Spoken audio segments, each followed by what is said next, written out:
Heart beat scan ఒక్క second లోనే world class 640 slide CT scan ఇప్పుడు మీ విస్టా ఇమేజింగ్ బంజారా హిల్స్ లో.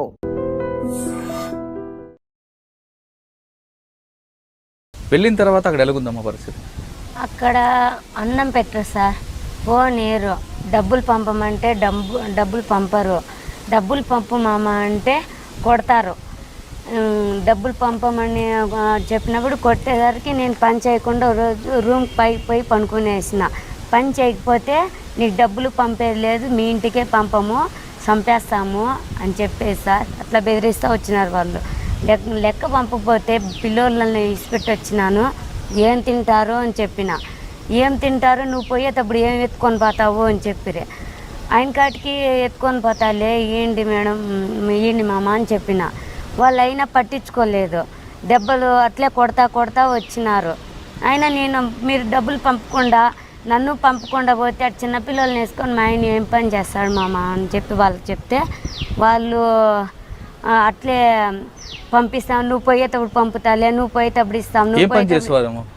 ఇంట్లో పని సార్ చేసేది, బోకులు కడిగేదంట, చితుకులు నూకేదంట.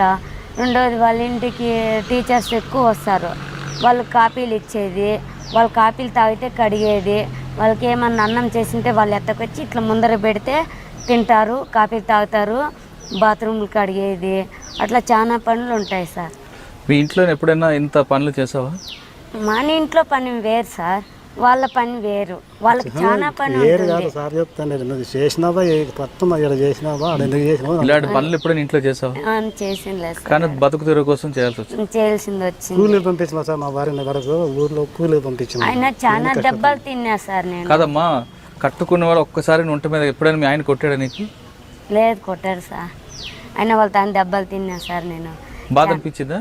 దెబ్బలు తిన్నారు, ఏడ్చిన, పంపమంటే చంపేస్తాం నిన్నేడ, ఇంటికి పోతా అంటే చూడు సార్ చాలా దెబ్బలు తిన్నాను, కొట్టినారు, ఇంటికి పోతా డబ్బులు పంపకపోతే నేను ఇంటికి పంపండి, నా బిడ్డలు నేను చూడాలా, నాకు డబ్బులు అవసరం లేదంటే ఇట్లా చలాక్ పెట్టి వాళ్ళ గడ్డీలతో ఇట్లా కాల్ చేసినారు. వాళ్ళు పంపరు సార్, డబ్బులు పంపమంటే ఇంటికన్నా పంపించేయండి, మా పిల్లలు నేను సాక్కుంటాను, అంత దూరం వచ్చినా మామ డబ్బులు పంపకపోతే వాళ్ళు ఏం పెట్టి సాకుతారు అన్న.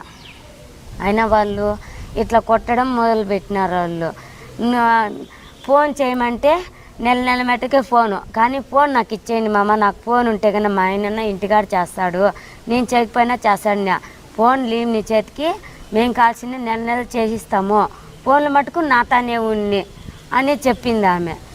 ఆయన నెల మటుకు ఫోన్ చేయమని చెప్పి బేబీలు మామ జ్వరం వస్తుంది, బేబీకి ఫోన్ చేయమామ అంటే మేము ఫోన్ చేయము, నీకు ఎప్పుడు ఫోన్ అంటే మీ బిడ్డలు ఎంటికి వచ్చినావు, ఇక్కడ ఏం పనికి వచ్చినా ఉండాల్సింది ఇంటికాడ, బిడ్డలు వచ్చినాక ఇక్కడ పట్టించుకోకూడదు, బిడ్డలు మొగుడు అనుకోకూడదు, గమ్మున మేము చెప్పినట్టు పని చేయాల, అట్లా అని చెప్తా వచ్చినారు సార్ వాళ్ళు. ఆయన డబ్బులు పంపమంటే ఘోరం జాతి సార్, చాలా దెబ్బలు తిన్నా. ఈ ఏజెంట్కు ఫోన్ చేస్తే వాడేం చెప్పానంటే అట్లా దాన్ని ఎందుకు పోయినావమ్మా అని వాడు చెప్తాడు. వేరే ఇల్లన్నా మార్చమంటే ఇల్లు మార్చే కుదరదు, అక్కడ ఏజెంట్, అక్కడొచ్చి ఏజెంటు, ఇక్కడ ఏజెంట్కు ఫ్రెండ్ సార్, అయిపోకు రఫీ అని అయిపోకు ఫ్రెండ్. నేను పోలీస్కి వెళ్ళిపోదామని ఉత్తూరి పోలీస్కి వెళ్ళిపోయింటే తిరిగి వాళ్ళే ఇట్లా ఈయన ఫోన్ చేసి రమ్మని చెప్పి ఇట్లా వెళ్ళిపోయింది, పోలీస్కి వెళ్ళిపోయింది, ఇట్లా చేయొచ్చా ఆమె అని వాడొచ్చి ఈయనకి ఫోన్ చేసినాడు. వీళ్ళకి ఫోన్ చేస్తే ఏలమ్మా గాయత్రి నువ్వు వెళ్ళిపోయినావంటే అని ఎప్పడినాడు. నాకు ఇట్లా అవస్థలు పెడతాన్నా, వెళ్ళిపోకపోతే నేనేమి అన్నం పెట్టరు, ఫోన్ లేరు, డబ్బులు పంపమంటే డబ్బులు పంపరు, ఏం చేయాలని నేను ఏం తినల్లా, ఇట్లా చేస్తారు వాళ్ళు అని చెప్పిన. సరేలే కానీ ఎట్లా చేసుకొని ఉండు అని ఈడు చెప్పినాడు. మళ్ళీ పట్టించుకోలే సార్, మళ్ళీ ఎప్పుడన్నా ఫోన్ చేద్దామన్నా వాళ్ళు ఫోన్ లేరు, డబ్బులు పంపమంటే డబ్బులు పంపరు, మేము డబ్బులు ఏమో నువ్వు నీ 2 సంవత్సరాల ప్రకారము దీని అగ్నిగంటు ప్రకారము పని చేసుకో, మళ్ళీ పో అని చెప్పినారు. నేను పోలీసు పోయి తిరిగి రాగా కొట్టినారు వాళ్ళు. దెబ్బలు తిన్నాను, అప్పుడు కూడా దెబ్బలు తిన్నా సార్ నేను. మళ్ళీ వచ్చేటప్పుడు డబ్బులు పంపమంటే డబ్బులు మేము పంపము, నీకు డబ్బులు మేము వేసేసినాము అని చెప్పినారు. లేదు ఇచ్చింది లేదు సార్, మీరు నేను ఎత్తపోయాని అన్నప్పటికీ స్లిప్పులు ఇమ్మంటే స్లిప్పులు కూడా ఇచ్చిండ్రు సార్ వాళ్ళు. నాకు ఏం ప్రూఫ్లు లేకుండా చేసినారు కదమ్మా. 2 సంవత్సరాల్లో డబ్బులు పంపలేదు. ఎప్పుడైనా పిల్లలు కల్లోకి వచ్చారా?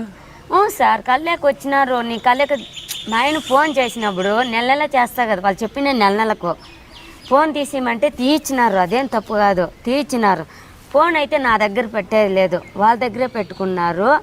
నేను నా బిడ్డలు మనసుకు వచ్చినప్పుడల్లా మా ఆయనకు ఫోన్ చేసినప్పుడు బిడ్డలు జ్వరం వస్తాయని చెప్తారు కదా ఏమన్నా, అప్పుడు జ్వరం వస్తానంటే మా బేబీకి డబ్బులన్నా పంపండి మామ ఇట్లా చెప్తానండి. మా ఆయన యాగసాట్లో ఉన్నాడు, ₹1 లేదు, నువ్వు లెక్క పంపబోతే నేను ఎట్లేడు బిడ్డలు సాకునేది అని చెప్పినాడు అన్న. నేను ఆడ ఏమి డబ్బులు అంటే అబద్ధాలు మాటలు చెప్పొద్దు కానీ నీ పని నువ్వు చేసుకో, మేము కాసిన నేనేందో ఏడవుతాను తెచ్చి పని చేస్తాలే, ఏం పంగకు వచ్చినావు నువ్వు పని చేసుకోవాలి కానీ మీరు డబ్బులు గింపు పంపము, నువ్వు పని చేసేసి నీ అగ్నిపెట్టిన ప్రకారం అయిపోతే మళ్ళీ ఇంటికి పోయేటప్పుడు ఇస్తాము అని చెప్పినారు. నేను ఒప్పుకోలే సార్. అయితే వాళ్ళు బిడ్డలు ఉన్నారు, ఫ్యామిలీ ఫోటో ఇచ్చినాడు మా ఆయన. ఇక్కడి నుంచి పంపించినప్పుడు ఫ్యామిలీ ఫోటో ఉండాలి, మేము డబ్బులు పంపం, నువ్వు దీని ప్రకారం పని చేసుకో, నువ్వు పోయేటప్పుడు మేము లెక్క ఇస్తామన్నారు. నేను వీళ్ళ వల్ల ఏం కాదు, పోలీసు వాళ్ళు బయట పోయే అడుగు పెట్టకూడదు సార్. అక్కడ మగవాళ్ళు మంచోళ్ళు కాదు, బయట పోతే అని చెప్పినారు. ఇక్కడి నుంచి అక్కడ ఫోన్ చేసినప్పుడు చెప్పినారు మంచోళ్ళు కాదని. వాళ్ళు చెప్పినారు నువ్వు బయట పోయినావంటే చచ్చిపోతావు అన్నారు. సరే నేను బయట వాను, మామ మీరు అన్నం పెట్టలేదు, డబ్బులు పంపలేదు, నేను బయట బాగుండు పోలీసు వాళ్ళు తాకి, నేను ఎట్లా మామ భరించేది మీతో అంటే, ఎట్లా భరిస్తావు, ఏంటికి వచ్చినావు నువ్వు, నీ బిడ్డలు సాక్కుంటా ఇంటికాడ నీ మొగుడు చూసుకుంటే ఇంటికాడ ఉండాల్సింది ఎట్లా దానివి, ఏంటికి వచ్చినావు, ఏజెంట్కు ఫోన్ చేయమంటే ఏజెంట్కు నేను ఫోన్ చేసేది లేదు, ఎవరో మాకు తెలియదు మీ ఏజెంట్ అని చెప్పి మొదలు పెట్టినారు సార్ వాళ్ళు. మీరు ఊర్లో కష్టాలని నుంచి బయటపడడానికి అప్పులు తీర్చడానికి ఆమెని మీకు ఇష్టం లేకపోయినా మీరు పంపారు. మరి ఈ కష్టాలని చెప్తున్నప్పుడు మీకు ఏమనిపించిందండి? ఏమనిపిస్తుంది సార్, ఏం పోయి చేసిన తెల్లారింది ఏం లేదు, కట్టతోడుకొని నేను పొద్దుట్లు అందరూ చూసుకుని పోయాను, బతుకుదామని చెప్పి పోయినాము సార్. కొన్ని బాధలు తీరుతాయి, బాధ సమస్య తీరిండేది లేదు, మేము ఘటన అయ్యేది లేదు. ఇక్కడ నేను కేరళకి వెళ్ళి నా ఇద్దరిలో సాకుంటూ వాళ్ళకి జ్వరం అనేది చిన్నకున్నాం. గంట పిల్లలు, ఓ పిల్లలకి 3 ఏళ్ళు, ఓ పిల్లలకి 4 సంవత్సరాలు మగ పిల్లలు. ఆడ పాప అంటే ఓ పాప పెద్ద 14 ఏళ్ళు, ఓ పాప 12 ఏళ్ళు. పెద్ద పాప పెళ్లి చేసేసారు నా కూతురికేమో. వీళ్ళు పంపిస్తామని చెప్పేసి మాకు ఏం చెప్పినారు ఏజెంట్ అవసరం అయితే, రోడ్డుకి నెలకు 3 రోజులు నీకు ఫోన్లు, నెలలో డబ్బులు వచ్చేస్తాయి, నీ సమస్యలు క్లియర్ అవుతాయి. నెలకు మన దగ్గర 20,000 జీతం వస్తుంది, అక్కడ 1000 రూపాయలు అయితే మన దగ్గర 20,000 వస్తుంది. అట్లా నీకు 3 నెలలు నీ అవసరాలు కొన్ని తీరుతాయంటే ఏమో నిజమేనా అని చెప్పేసి నమ్మేసి పంపించిన సార్. నేనైతే నాకు పంపడం అయితే మనకు పొరపాటు మనకు తెలిసింటే పని చేయలేము, తెలియక బతుకుదాం పంపించేసినాను. పంపించిన తర్వాత 6 నెలలు రాలేకపోను. నాకు ఏజెంట్కి ఫోన్ చేసినాను, ఏమైందయ్యా మా భార్య బతికిందో చచ్చింది అని. పోయినా పొద్దు నీ చేరినాను ఫోన్ వచ్చింది, ఇంట్లో చేరినా పొద్దు. మళ్ళీ పోయిన ఒక వారానికి జ్వరం సెట్ వచ్చింది. జ్వరం వచ్చిన పొద్దు బాగున్నాడు అని చెప్పి మళ్ళీ రోజు మిస్కాలు ఇచ్చేది ఆ ఇంట్లో వాళ్ళు, కట్ చేసేది. అట్లా నేను 22,000 వేసిన అక్కడ డబ్బులు ఈ పొద్దు మాట్లాడుతున్నాను, రేపు మాట్లాడదామని నా ఫోన్ పోతే కట్ చేసి పక్కన పెట్టేది, ఎత్తుకొని అయితే పక్కన పెట్టేది. ఇక్కడ నుండి పోతున్నారు హాల్లో ఉంటే 16 రూపాయలు అయిపోతుంది. 16 నెంబర్లు చేసినారు సార్ వాళ్ళ ఇంట్లో. అన్ని నెంబర్లు చేసినారు, అన్ని నెంబర్లకు చేశాను నేను రివర్స్. మళ్ళీ మన డబ్బులు 22,000 వేసినాను నేను డబ్బులు. కష్టపడి కూలి నాలు చేసి ఈ పొద్దు మాట్లాడుతున్నాను మా పిల్లలతో, నాతో, నా భార్య రేపు మాట్లాడుతుంది చెప్పి నిద్ర ఆగలేక 6 నెలలు చేసింది. మళ్ళీ 6 నెలల తర్వాత ఎట్లయితే దేవుడి దీంట్లో కానీ బుద్ధిలేని పని చేసేసిన, అవసరంటే రాని రారు ఫోన్ మనం ఏం చేయలేమని చెప్పేసి పోలీస్ కంప్లైంట్ అయ్యాను నేను ఎంపీ కొంటకు. ఎంపీ పోలీస్ కంప్లైంట్ చేసి ఎస్ఐ గారు సార్ మా పరిస్థితులు మా పిల్లలుగా చూసుకొని తిన్నాను. లేదు సార్ మాకు ఫోన్ డబ్బులు రాలేదు మా పరిస్థితులు అంటే, వాడు ఏం చెప్తున్నాడు, రంజాన్ ఒకసారి రంజాన్ వాతానికి రిటర్న్ దించేస్తాను, ఏమో డబ్బులు మొత్తంలో కట్టిస్తాను అని చెప్తున్నాడు ఏజెంట్ అనేవాడు. ఇట్లా మళ్ళీ ఏం సార్ ఎస్ఐ గారికి ఏం సార్ నమస్కారం అని చెప్తే, చూడకి వాడు తెలుసు రిటర్న్ తేకపోతే నీ భార్య నేను తీసుకొచ్చే శక్తి నా దగ్గర ఉంది అన్నాడు ఎస్ఐ గారు. సరే అని చెప్పేసి రంజాన్ వాతానికి మళ్ళీ ఎస్ఐ గారితో అయిపోయినా. ఏం సార్ మీరు చెప్పిన మాట అయిపోయింది ఏమంటే, సరే కృష్ణ నువ్వు బొంబాయి కంటే డబ్బు ఈయన దగ్గర ఏజెంట్ దగ్గర ఆఫీస్ దగ్గర దగ్గర మాట్లాడేపు, ఆ తర్వాత మళ్ళీ కావాల్సింటే ఆలోచిస్తాను అన్నాడు. మళ్ళీ నెక్స్ట్ బొంబాయి పోయినా ఏజెంట్ కన్నా తర్వాత బొంబాయి పోయేసి ఆడిపోతే నీ అకౌంట్ నెంబర్ అని చెప్పి వాడు ఏజెంట్ ఆఫీస్ అన్నాడు సార్.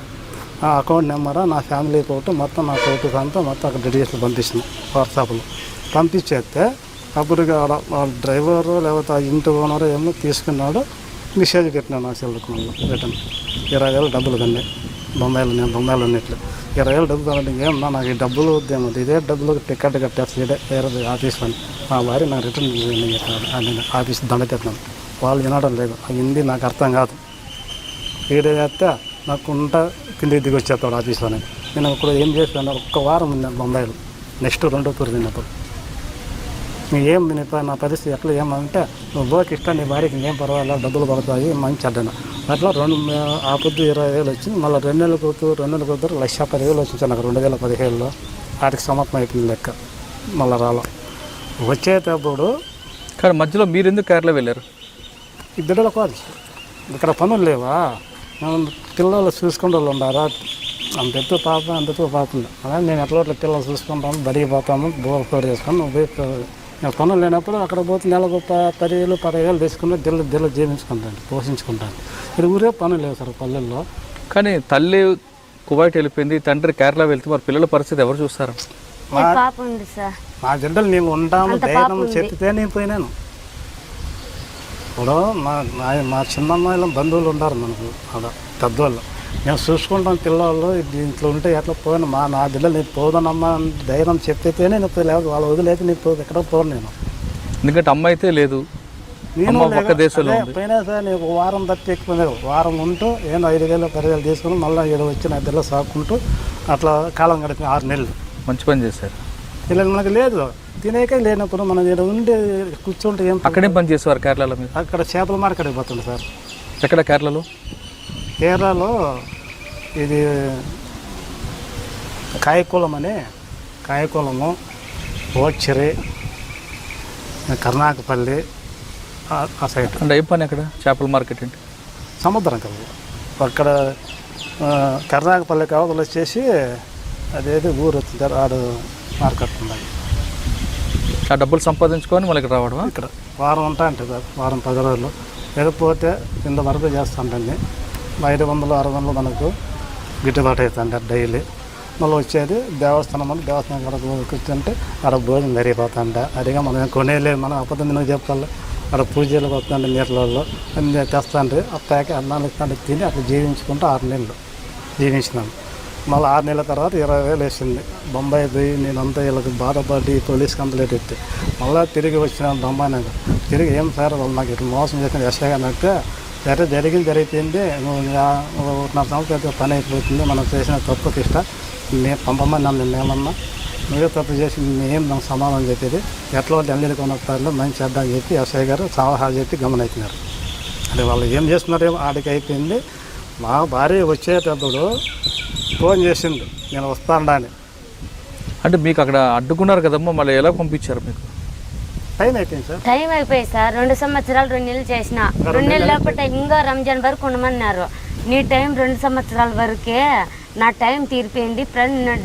దెబ్బలు పడుతున్నాయి కదా నాకు. అంతకన్నా బాగా కొట్టివారా? కొట్టినాడు సార్. నేను మంచోళ్ళు తిరగబడేస్తుంది కదమ్మా నువ్వు కూడా.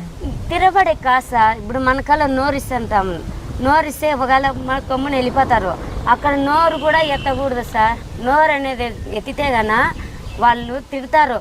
నోరు ఎక్కువ చేయొద్దు, నోరు అదుపులో పెట్టుకుని నువ్వు వచ్చిండేది పనికి, నీ పని వరకు నువ్వు చేసుకోవడం వల్ల నేను నోరు ఎత్తకుండా మాట్లాడకుండా గమ్మున అయిపోతా, పని చేసుకుంటా వచ్చిన. ఇంకేం చేస్తా కనబడితే ఏం చేస్తావు ఇష్టప్ప? సార్ నీ భార్య ఒంటి మీద చేసి వాళ్ళని కనబడితే నీకేం చేస్తావు? ఉంటాము సార్, నరికేస్తాము. కనులతో చూసుకుంటామా? ఇప్పుడు పక్క దేశంకి ఆమె బతుకు కోసం పంపించాము. అక్కడ వెళ్ళాక ఆమె చెప్తుంది చాలా బాధలు పడ్డాను, తిన్నాను. అటువంటి వ్యక్తులు మనకు కనబడితే ఏం చేస్తాం? నరికేస్తాం సార్. ఉంటాం అట్లా వాళ్ళు. నాకైతే ఊరికుంటూ ఉండదు.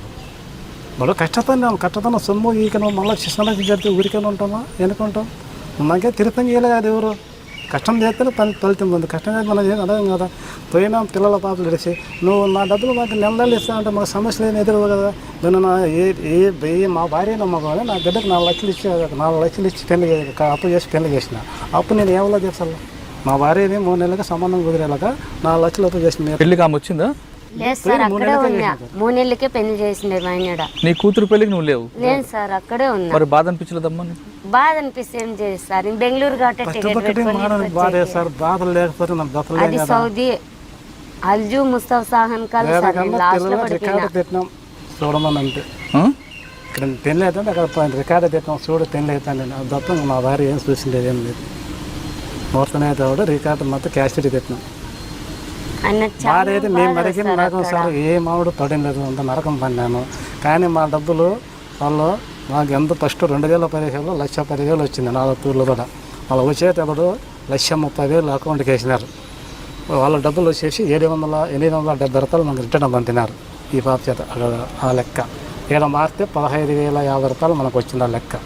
మొత్తం మనకు వచ్చేసి 2,50,000 చిల్లర వచ్చింది, మనకు 55,000 వచ్చింది. మనకి ఇంకా టోటల్ లెక్క రావాలి. టోటల్ లెక్క రావాల్సింటే అడిగితే 10 రోజులు టైం అయినాడు ఏజెంట్ కూడా. 10 రోజులు అయిపోయా. నా దానిలో వచ్చి జనవరి 27వ తేదీ వచ్చింది ఇంటికి. రంజాన్ అదా మొన్న పోయి బగరీలు తొందరదానికి టైం అయినాడు. ఎప్పుడు ఫోన్ చేసినా టైం తీసుకుంటాడు. కానీ మాకు న్యాయం చేసింది, నేను పోలీస్ కంప్లైంట్ ఇస్తాం ఏమంటే నేనేం గాజులు వేసుకుంటాను అన్నాడు ఏజెంట్ అనేవాడు. కదిరే బంద్ ఇల్లు కదిరిలో ఉన్నాడు. నేను గాజులు వేసుకుంటాను అన్నాడు. నేను చెప్పిన సూరతే మనిషికి నాలంత మంచోడు లేడు, నీకు ఇంతవరకు చాలా అవకాశం ఇస్తున్నాను, నీకు గాజులు ఎట్లా తొడిగి వాళ్ళు ఎట్లా తేవు నాకు బాగా చెప్పవచ్చు. నా గురించి చెబుతూ రీసెర్చ్ చరిత్రలో నువ్వు మంచిగా ఉంటే నువ్వు ఏ డైరీగా కానీ తూడి చేసుకొని పోతాను. నా షర్ట్ అనిపిస్తే నువ్వు మళ్ళీ ఉండవు, నీకు చెప్పను, చెప్పి ఏంటి చేయను, చేసి చూపిస్తా రఫీక్. నా డబ్బులు నాకు రాబట్టండి, ఎంత రాబట్టాలో అంత ఇచ్చే. డబ్బు కాకపోయినా ముందు భార్య రావాలని గట్టి వార్నింగ్ ఇచ్చారు. ఫస్ట్ వార్నింగ్ ఇచ్చిన భార్య వచ్చేసింది, బట్ డబ్బులు రావాలి. భార్య ఫోన్ చేసిన ఎయిర్పోర్ట్కి వెళ్ళి రిసీవ్ చేసుకున్నారు మీరు? పోయినా సార్. ఏమన్నా ఫస్ట్ చూడగానే ఏమన్నారు? ముందు మీ ఇద్దరు చూసుకొని ఏమనుకున్నారు? ఏమనుకోండి బాధ అవుతుంది. వచ్చి పోయినాను 3 సార్లు. వచ్చేటప్పుడు నేను వస్తానని నేను ఏ ఎయిర్పోర్ట్ అని నాకు తెలియదు. వీడు చెప్పాలి ఏజెంట్ కూడా. ఈ పాప ఎక్కువ మరలా నేను వస్తానని టికెట్ ఇచ్చినారు, వస్తాననింది. మళ్ళీ ఏజెంట్కి ఫోన్ చేసినాను నేను, యాడికి ఇచ్చినారు సార్ రఫీక్ అని. నా డైరెక్ట్ బెంగళూరుకి కొన్నాడు. కరెక్ట్ 4 గంటలకు ఫోన్ చేసాను, సాయంత్రం 4 గంటలకు. నాకు ఆ టైంలో బెంగళూరు ఎయిర్పోర్ట్ ఉంటే నా దగ్గర ఎత్తపోవాలి, ఒక డబ్బులు లేవు. నేను ఎట్లా బండి ఎత్తుకోవాలి ఎయిర్పోర్ట్కు? అడిగిన ఏజెంట్ను, ఏమయ్యా డబ్బులన్నా వేసిందంటే ఎడవతాను తీసుకొని బండి తీసుకోను కదా, నేను ఇద్దరు ఏ వాళ్ళ పోతే ఉంటే ఉండయ్యా, నేనేం చేస్తానే మాట అన్నాడు. సరేదని చెప్పినా మళ్ళీ మా అల్లుడికి ఫోన్ చేసిన, నాన్న ఇట్లా ఎంత వస్తుందంటే మా అల్లుడు సుమ్ము తీసుకుంటే సుమ్ము ఎత్తుకొని ఎయిర్పోర్ట్కి పోయినా. వెళ్ళావు కదమ్మా 2 సంవత్సరాల తర్వాత ఇండియాకి రావడం, ఇంటికి వచ్చిన తర్వాత ఇంటికి వెళ్ళగానే ఏమనిపించింది? మీ ఆయన్ని చూడగానే, పిల్లలు చూడగానే ఏమనిపించదు? చాలా ఏళ్ళ తర్వాత 2 సంవత్సరాల తర్వాత నా ఇల్లు, నా బిడ్డలు, నా భర్తను చూస్తున్నాను. వచ్చేసిన అనే సంతోషం అనిపించింది. ఆ కష్టం అంతా మర్చిపోయావు? ఆ కష్టం అనేది కొంచెం ధైర్యం వచ్చింది. అక్కడి నుంచి ఇక్కడ వచ్చేదాకా నాకు అప్పటి నుంచి దిగులే కొట్టుకుంటా వచ్చినది సార్. వాళ్ళు చేసే ఇదికి వాళ్ళు అక్కడ చంపేస్తానన్నారు సార్ నన్ను. ఇంటికి పంపము, నిన్నైతే ఇక్కడే చంపేస్తామనేది. అది ఆ దేశం కాబట్టి. ఈ దేశం ఏమంటే మీ ఆయన తడాకా చూపించేవాడు. అది చాలా దేశం సార్ అది. అంటే మన పాస్పోర్ట్ లేని మనం అక్కడ పాలేం.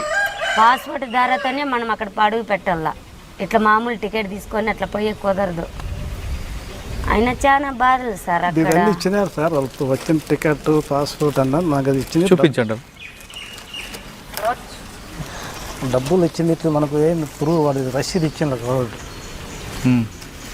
అంటే మీ దగ్గర ఆధారాలు ఏంటి ఇప్పుడు? ఇవే సార్, అవే ఆధారం సార్. ఆధార్ వాళ్ళు ఏం కూడా ఇచ్చిందా సార్ రసీదులు? ఇప్పుడు ఇండియాకి వచ్చిన తర్వాత బ్రోకర్ ఏమంటాడు? ఇప్పిస్తాము అసలు నీకు డబ్బులు అట్లా చెప్పినాడు. మన జీతం ఎంత, అక్కడ జీతం ఎంత నేను అడిగినాను. అక్కడ జీతం 1000 రూపాయలు, మన లెక్క 18,000 లేదంటే 17,000 అన్నాడు. 17,000తో లెక్క ఏం చెప్తున్నాను. 2 సంవత్సరాలకు మనకి ఎంత అవుతుంది 17,000తో? నాకంటే తెలియదు సార్, చదువుకున్న వాళ్ళకి తెలుస్తుంది. 2 సంవత్సరాలు మనకి ఎంత అవుతుంది 17,000తో? ఎంత అవుతుంది సార్? 17,000తో 2 సంవత్సరాలకు మనకి ఎంత అవుతుంది? నాకు 2,50,000 రావాలి. నాకు 5 లక్షలు అవుతుంది నా టోటల్ ప్రకారము. 2,50,000 రావాలా, 2,50,000 వచ్చింది నాకు అని చెప్పాను. ఇంకా 2 నెలలు ఎక్స్ట్రా చేసినాయి కదా, ఆ 2 నెలలు కానీ తీసేయి. టికెట్ ఇక్కడ ఏదన్నా ఫోన్లు బిల్లులు ఇదంతా తీసేయి, మిగతా లెక్క నాకు రావాలి. ఇప్పుడు ఇస్తానంటాడు ఏమనంటాడా? చూస్తామంటాడు అంతే సార్. సార్ పోలీస్ కంప్లైంట్ ఇస్తామంటారు. ఇస్తే నేను గాజులు దొడుక్కున్నాను, నీ చేత ఏమైతే చేసుకోపోయినా దానికి మీరు ఏమైనా కౌంటర్ ఏమి ఇచ్చారు? గాజులు తొడిగిస్తాను చెప్పి నేను చేత వచ్చి చూపిస్తాను, నీకు మంచిగా రైనా దొరకదు. ఎందుకంటే నిద్రలేసి కదిలోకి నేను రావాలా, నువ్వు మా పల్లెల్లోకి రావాలా, బాగుండదు చెడ్డ తీరా అని చెప్పి నేను గాజులు తొడిగిస్తా, నీకు చేసి చూపిస్తాను అని చెప్పాను నేను. కానీ మీరు చేతుల్లో చట్టాన్ని తీసుకోకుండా పోలీసు ద్వారా వెళ్ళడం మంచిది నా ఉద్దేశం. ఒకటి. రెండోది, మీ గ్రామంలోని మీ మండలంలోని ఎక్కువ మంది గల్ఫ్కి వెళ్ళడానికి ఎందుకు కారణం అంటారు? ఎట్లా సార్ ఇప్పుడు పోయిన వాళ్ళకి అందరికైతే న్యాయంగా డబ్బులు వచ్చినాయి, బాగుంది. రావడం కాదు, ఎందుకు ఎక్కువ మంది వెళ్తున్నారు? ఒకటి అది ఏమో సార్, ఇప్పుడు ఏం మనకు ఆధారం ఏం లేవు. పల్లెల్లో కూలి చేసుకోవాలి, తినాలి. రైతు బాగుంటే 10 మంది కూలీలో బతకగలగచ్చు. అది తెరతన రైతుకే లేని 10 మంది సన్నోడు అయితే బతకగలరు. కానీ అధికారులు ఉన్నారు కదా, చాలా మంది లోన్లు ఇచ్చేవాళ్ళు. అధికారులు ఉన్నారు, అధికారులు లంచకుండా అధికారులు ఉంటాయి. నీకు డబ్బులు ఇస్తే నీకు మన మీరు కుయ్యమూరని కానీ మళ్ళీ చూద్దాం పని చేసే అధికారి ఎవడూ లేడు. వానికి అధికారికి పడే అధికారే కానీ జీతానికి సాయపడే అధికారి ఎవడూ లేడు. కానీ రాజకీయ నాయకులు ఉన్నారు, చాలా మంది ప్రజాప్రతినిధులు ఉన్నారు. వాళ్ళే చెప్తారు మాయ మాటలు. డబ్బులు పెడితే వాళ్ళ జోబులో డబ్బు పెడితే 5 లోటు ఎండవరు వస్తాడు.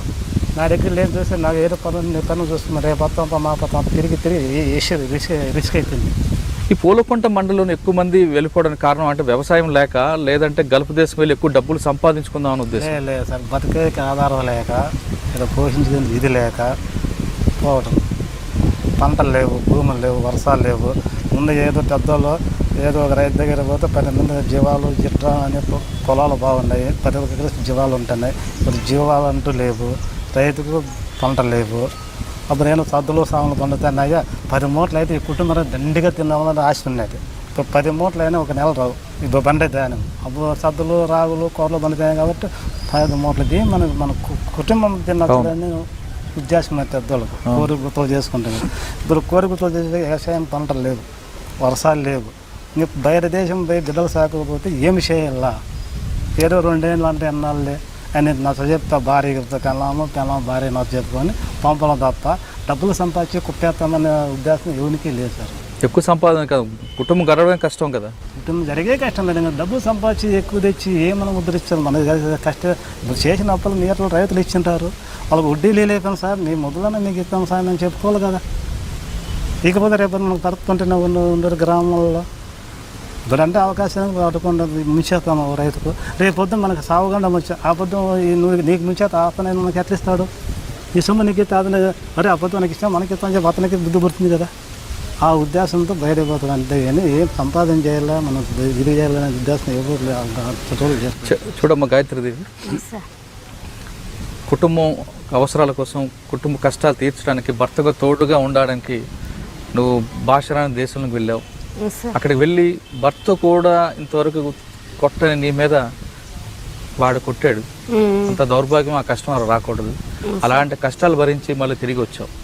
ఇప్పుడున్న వాళ్ళు మళ్ళీ వెళ్ళాలని చాలా మంది చూస్తుంటారు మీ గ్రామస్తులు. అలాంటి కష్టాలు పడి వచ్చిన గాయత్రిది వాళ్ళకి ఏం చెప్తాం?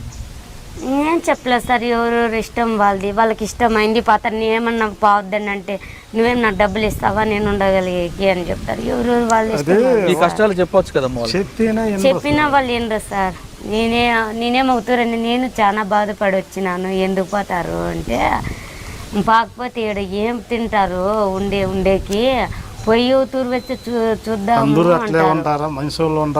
చెడ్డోళ్ళు ఉంటారు, మంచోళ్ళు ఉంటారు, చూద్దాం ఈ టూర్ మళ్ళా పోయి అనేది నన్ను కూడా రమ్మంటున్నారు సార్. మళ్ళా రా పదాము అంటున్నారు. నాకు వద్దే వద్దు స్వామి, ఈ డబ్బులు వస్తే నాకు చాలు, నేను ఎట్లా బాధపడతానో నేనే కేసు పెట్టుకోవాలి వాడి మీద. ఏమన్నా మాట్లాడితే వాడి చేతుల్లో గాలి దొడుక్కున్నా అంటున్నాడు. ఏం చేసి నా లెక్క నాకు వస్తే కండిటను నాకు అది వద్దు, నా బిడ్డలు చూసుకొని సంతోషంగా ఇంటికాడ ఉండిపోతాను. ఈ పొద్దుండోళ్ళు రేపు లేదు అనే సమాచారం అయిపోతుంది సార్. నాకు ఎవరన్నా ఎట్లన్నా బాగాలేదు సార్, చెప్పే మాట చెప్పినాము, నేనైతే పాను అంతే సార్. మీ భార్య అయితే పోరు అని చెప్తున్నారు, కానీ పూలకుంట్ల మండలం కానీ అనంతపురం లేదా కదిరి ఈ గ్రామాల్లో వాళ్ళు ఇకపై గల్ఫ్ దేశం వెళ్లకుండా ఉండాలంటే ప్రభుత్వం వైపు నుంచి ఏం చేస్తే బాగుంటుంది? ప్రభుత్వం దీన్ని అరికట్టాలి సార్. చేత అయితే ప్రభుత్వం అనేది బయట చేసిన వాళ్ళకి ఏదో బతికేకి ఓ లోన్ తిరిగలు కళ్ళతో ఏదో పని తిరిగితే బతకగలుగుతారు. ఇప్పుడు ఉన్నోడికి సహాయం చేస్తారు, లేనికి మనకి ప్రభుత్వం ఏం చేయలేదు కదా. ముందు చంద్రబాబు నాయుడు ఉన్నాడు, ఏం చేసింది వాడు పెద్ద పెద్ద నాయకులకే చేసినాడు. కానీ ఇప్పుడు ఇది వచ్చింది మొన్న ఆడ శివాలయం కాడ మా ఊరి కాడ ముగ్గురు గుంతుకు వచ్చినారు. అవును, ఏం న్యాయం చేసింది? ఆ కేసులు ఎవరు జరిగి ఉంటుందండి? అది ఇంకోటి సార్, ఆడ ఏదో ముందు అయితే అది పెట్టిన విగ్రహం కాదు, కానీ హత్య చేసి ఆ రక్తం తీసుకొచ్చి లింగం మీద వేయడం ఏంటి, ఆమె ఒంటి మీద నగలు తీసుకోపోవడం ఏంటండి? తీసుకుపోయినా నగలు తీసుకుపోయినా సార్, అక్కడ బంగారు ఇంతగా ముట్టుకోండి. అది ఎందుకు, ఎవరు చేసి ఉండొచ్చు? అది ఎవరో సార్, వాళ్ళే పూజారులు అడుగు ఉన్నారు అనమాట. ఆడ ఏదో ఒక శివ భక్తురాలు కూడా చనిపోయింది కదా అందులో. భక్తుడు ముందు శివరామరెడ్డి అని చెప్పేసి, అంటే మూఢనమ్మకాలు చేశారా లేదంటే దొంగల పని అంటారా? అది చేసింది దొంగలు చేసింది పని కదా సార్. అది మంచి ఎవడో గొప్ప మేధావైన వాడు ఆడ ఈ శివలింగం కింద ధనం ఉందంట. గుప్త నిధులు ఉన్నాయా? గొప్ప నిధులు వజ్రాలు ఏదేదో చాలా ఇట్లా దొంతి మీద దొంతి 7 బెల్లపెనాలకుందంట. చుట్టూ గర్భగుడి అంతా కొట్టేసినారు ఆడ. ఎవరు ఇప్పుడు మన సచివ స్వామి ఆయన స్వామి ఎందుకు కొట్టినాడు ఆయన? ఉద్దేశపూర్వకంగా నేను గుడి కట్టించాలా పేరు పొందాలని ఆయన ఆ పని చేసినాడు కాదు. ఆడ ఉండేది నాకు చిక్కితేనేమన్న ఉద్దేశంతో ఆ పని చేయగలిగినాడు దక్కిన్లో. మళ్ళా వాడు చేతులు ఏదో ఆంజనేయ సిరి అదే చూసినాడు. అదేమన్నది ఇట్లా వచ్చేసి ఇట్లా గోళ్ళు ఉన్నాయి, ఇట్లా వచ్చేసి ఇట్లా లింగం ఉంది. దాని కిందనే సాష్టాగా నట్ట నడిచేంతలో ఉండాలని చెప్పి శాస్త్రంలో ఎవరో తెలిసినాడు చెప్పి. అక్కడ గుప్త నిధులు తవ్వడానికి మనుషులు చంపడానికి తేడా ఏంటి? దానికి లింక్ ఏముందండి? దానికి ఆంతి ఆగారం అనేది ఇస్తే నీకు మనకు అది దక్కేది. అంటే బలిదానం చేయాలనా? నరబలి ఇస్తే నీకు అది దక్కతిని ఎవడో తెలియనో చెప్పేసినాడు మరట్నాడుకు. అదే వాడు పోసేసి అది రక్తం బట్టి పొట్లో కోమల్లోన లేవు పోసేసినారు. వాళ్ళకి టైం మించిపోయింది. మీరు తొగి తోడి లోపల జనాభా అందరూ వచ్చి 4 గంటలు 3 గంటలు అవుతుంటుంది. తెల్లవారితో సోమవారం పూజకి పోతాంటాం. మామూలుగా మేముగా పోతాంటాం. సోమవారం శుక్రవారం ఏదైనా అర్థం చేపించుకుంటే కాయ పెట్టుకొని వస్తాంటాం మామూలుగా. అది పూర్వం ముందు అది ఆడ ఉతపత్తి అయింది నిలిపిండేది కదా. ముందు బాగా ఏరు అనేది బాగా ఏరు పారుతుంది. మేము చిన్నగా ఉన్నప్పుడు కానీ ఆ దాన్ని దాటుకోలేకపోతుంటాం, ఏరు అట్లా వస్తాండే. సరే, ఈ మర్డర్ కేసు పక్కన పెడితే మీ గ్రామస్తులు మరొకసారి గల్ఫ్ వెళ్లకుండా ఉండాలంటే ప్రభుత్వం ఏం చేయాలి? డైరెక్ట్ మాకేదో న్యాయం చేయాలా. న్యాయం అంటే ఏ విధంగా కావాలి? మాకు బతికే ఆధారం ఏదో బతికే జీవాల్లో లేకపోతే మనకి ఏదో మనకేం ఎక్కువ ఆశ ఏం అవసరం లేదు. మన జీవనాత్మానికి ఒక 5 దగ్గరికి అప్పు కన్నా మన బతికే ఆధారం ఉంటే అనేది భగవంతుడు. మనం సంపాదించే పేరు ఏం లేకపోయినప్పుడు. కానీ ఇక్కడ వర్షాలు లేవు కదా. ఇప్పుడు వర్షాలు ఏదైనా జీవాలు ఉంటే ఎట్లా బతకలేదు సార్. ఎక్కడ జీవాలు అనేది లోన్ అనేది జీవాలు 10 ఎకరాల భూమి ఉండేది ఒకటే, 20 జీవాలు సన్న జీవాలు ఉండేది ఒకటే. ఆ ఎరువు ఎంత మన దేశంలో కూడా అయిపోయింది. కానీ మన పక్కల్లో ఎరువు కుప్పేసుకున్నా కానీ నెలకు ఒక లోడ్ అవుతుంది. నెలకు ఒక లోడ్ 2500 లోడు. 2 సంవత్సరాలు జరుగుతుంది ఆ ఎరువుతో అయినా.